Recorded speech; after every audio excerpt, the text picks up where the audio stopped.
Hey, welcome back to Easy English Living. I'm Zach, and I'm happy you're here. Today's episode is apartment hunting, English for calls and viewings. We'll keep it simple and real. If this sounds useful, hit subscribe so you don't miss new tips and our next role plays. And I'm Emily. Today we're talking about making phone calls, setting up a viewing, and asking clear questions when you visit an apartment.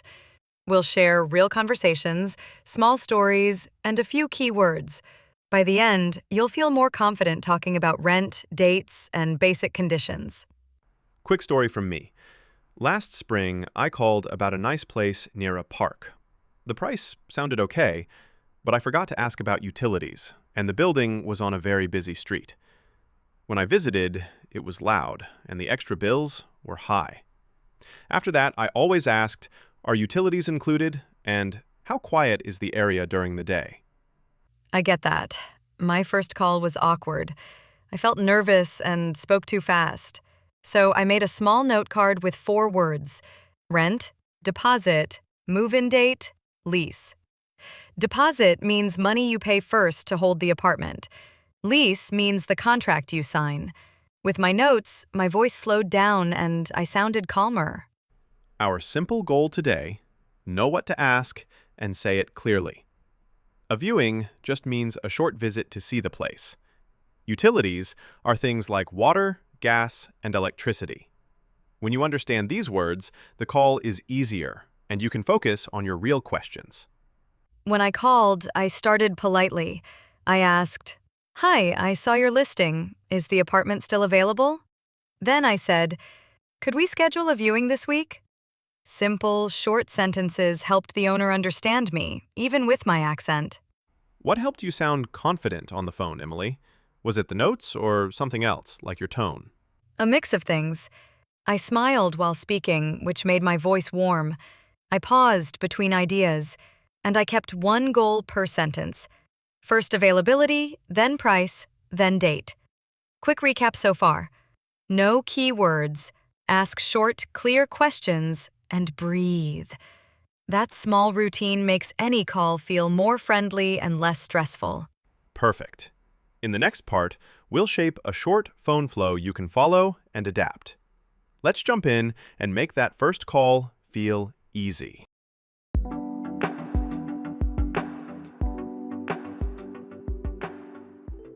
Okay, let's get into that first phone call. It can feel scary, but a simple plan helps. I like to start with a warm greeting, then one clear question at a time. First, I check availability.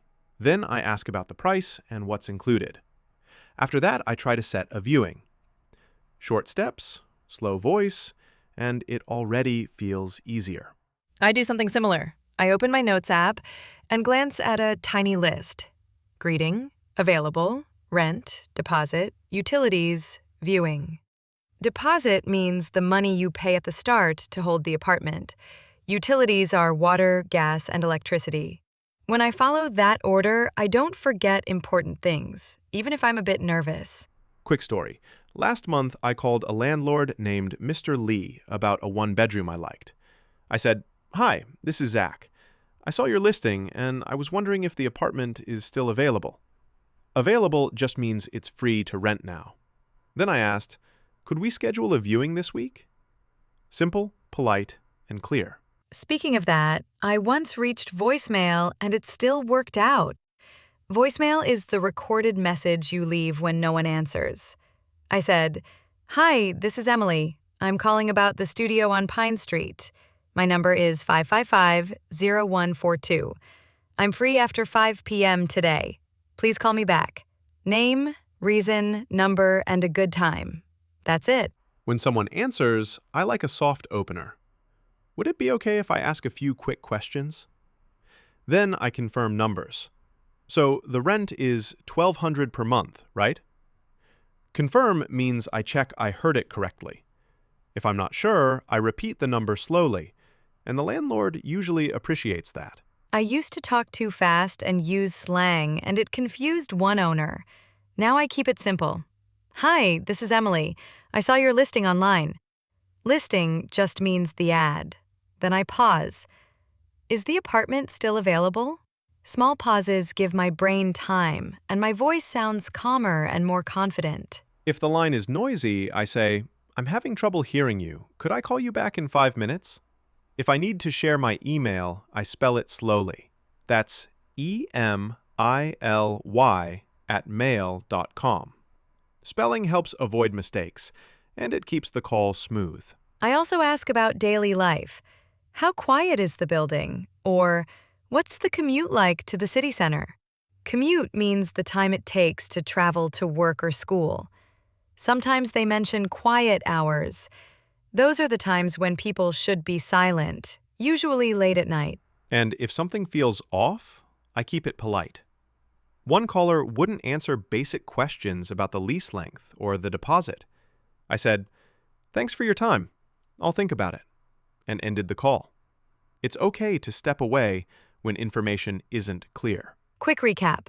Greet, check if it's available, confirm rent and what's included, ask about deposit and lease length, and try to set a viewing. If no answer, leave a short voicemail with your name, reason, number, and a good time to call back. Clear, simple, and friendly. Here's how my last call flowed. I said my name, asked about availability, confirmed the price, and then asked, "Are utilities included?" After that, I added, "Would Wednesday after 6 work for a viewing?" The owner offered Thursday, and we quickly agreed. Easy rhythm, like a short dance. Before you dial, write 3 key questions that matter most to you. For me, it's price, utilities, and move-in date. That's the day you can start living there. I smile while speaking, and I sit up straight. My voice sounds warmer, and people respond better. Nice. We've covered the first call without stress. Next, we'll pin down the viewing time and confirm details, like the address and how to enter the building. That's where small phrases make a big difference.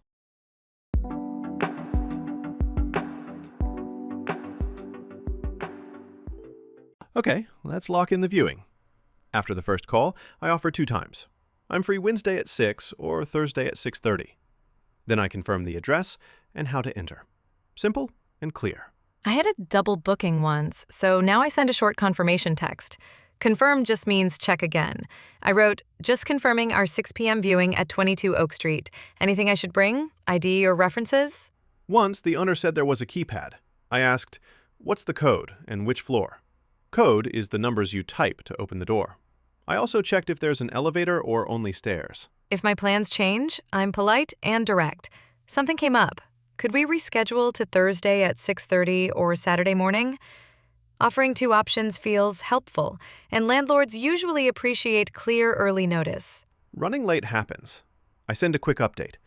I'm on the bus, arriving around 6:10. Sorry for the delay. I share a new ETA. ETA just means expected arrival time. Travel details help. I ask for a map pin and a landmark, like next to the pharmacy. Landmark means an easy thing to see. I also ask, is the entrance at the front or around back? Day of checklist in my head. Time, address, contact name, phone number, entry code or buzzer, and what to bring. If parking is tricky, I ask about nearby streets or a garage. After we agree, I send one clean message. My name, the time, the full address, and any codes. It keeps both sides synced. If I need to cancel, I apologize and offer the next 2 times I'm free. After the viewing, I like a short thank you text. Thanks for showing me the place. What are the next steps? Sometimes they share an application link or mention a holding deposit, money to reserve the place. A quick safety note. If someone refuses to confirm the address or entry method, I skip it. Clear details build trust. No details, no meeting. It's okay to protect your time and energy. Mini recap. Offer 2 times, confirm address and entry, ask what to bring, share a reminder on the day, and update if you're late. Then follow up with thanks and next steps. Simple steps, strong results. Nice. In the next part, we'll walk through the in-person visit. Questions about price, the lease, and utilities. Plus small talk that keeps things friendly while you notice important details.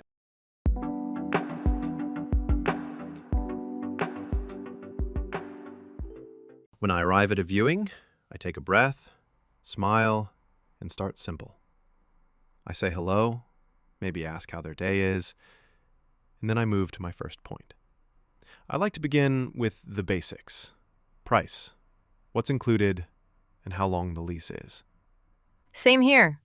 If I'm a few minutes early, I notice small details: the hallway noise, the elevator speed, even the smell from nearby restaurants.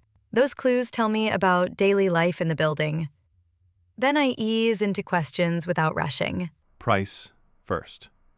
Last week, I viewed a one-bedroom, and I told the owner, just to confirm, the rent is $1,150 per month, right?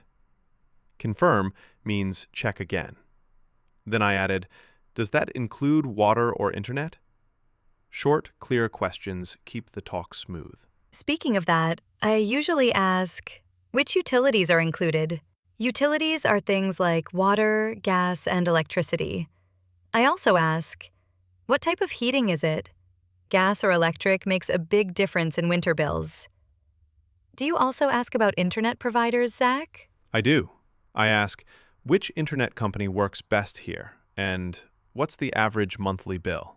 Average means a normal month, not the highest or the lowest. One winter I had electric heat and the bill jumped, so now I check that early. After that, I look at the kitchen. I ask, do the appliances stay? Appliances are the fridge, stove, and maybe a dishwasher. For bathrooms, I quickly run the tap to feel the water pressure. Pressure means how strong the water comes out. Weak pressure can be annoying. Noise check is next for me. I stand quietly for 10 seconds and listen. Then I ask, how quiet is it at night? Or, are there quiet hours? I also open a window and check street sounds. Little things become big things after you move in. Let's dig a little deeper into the lease.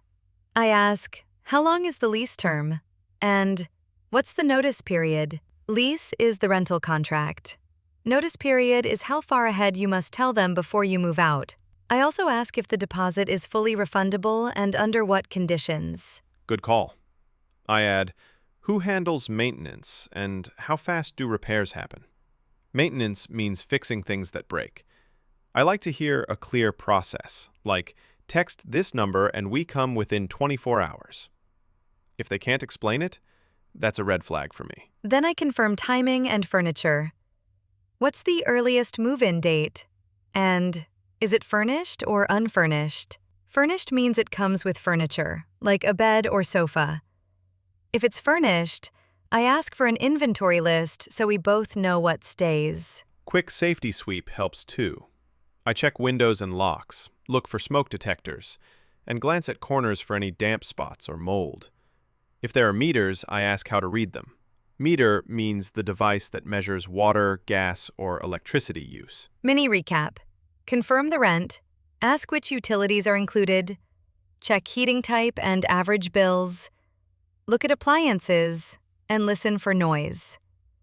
Small, steady questions show respect and help you notice the real life of the apartment. Final checklist from me: lease length, deposit rules, notice period, maintenance process, move-in date, and furnished or not. If answers are clear and friendly, great. If not, it's okay to thank them and keep searching. Next, we'll talk red flags and simple ways to compare options.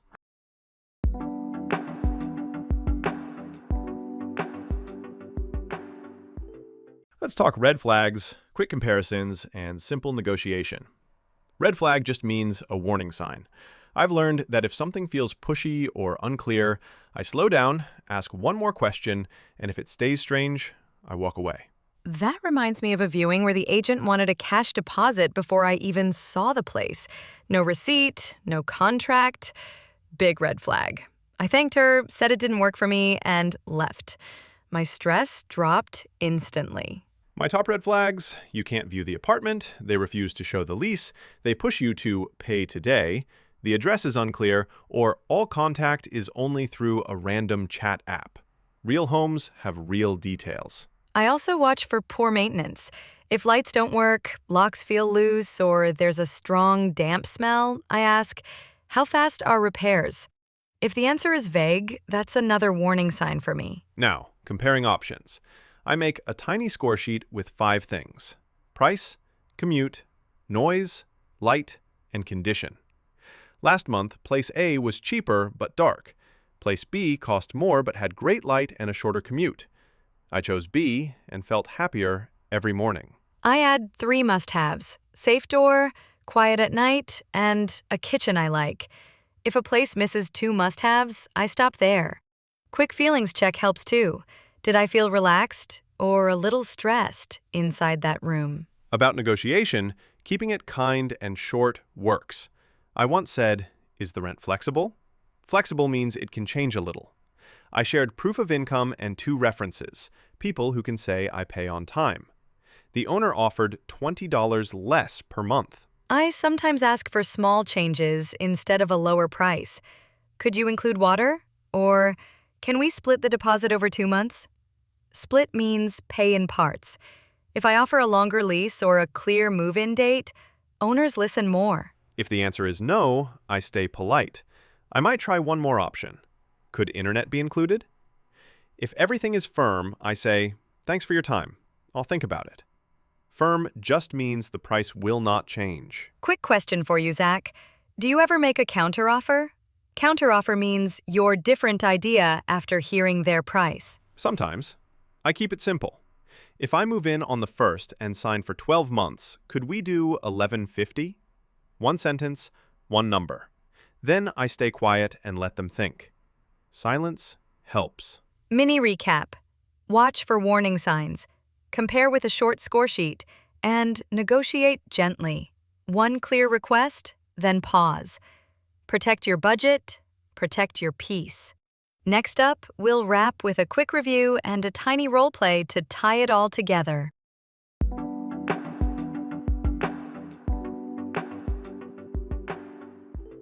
Quick review time. We covered first calls, setting a viewing, and questions to ask in person. Now let's do a tiny role play and then wrap up with a few final tips. Right. Keep it simple. Clear times, confirm the address, ask what's included, and send one short message to follow up. During the visit, notice noise, light, and maintenance. Ready for the role play? I'm the renter, you're the agent. Phone rings, and we're on.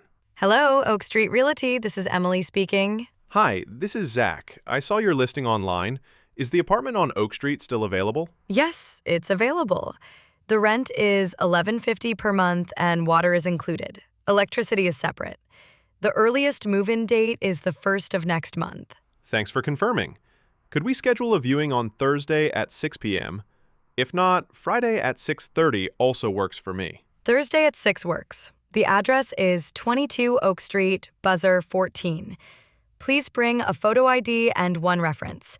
If the door is locked, use code 2903 and take the elevator to the 3rd floor. Great. I'll text to confirm the time, the address, and the door code. My number is 555-0188. See you Thursday at 6. Perfect. I'll watch for your message. See you then. Quick takeaway from that call. I used a greeting, checked availability, confirmed the rent, and offered 2 times. Confirm means check details again.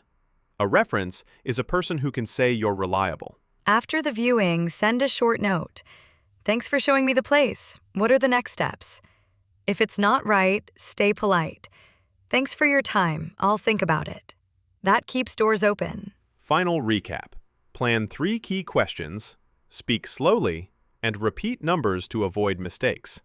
Share one clear message to confirm and another to follow up. Small steps make you sound calm and confident. Thanks for listening today. If this helped, hit subscribe and share it with a friend who's apartment hunting. Take care, and we'll see you in the next episode.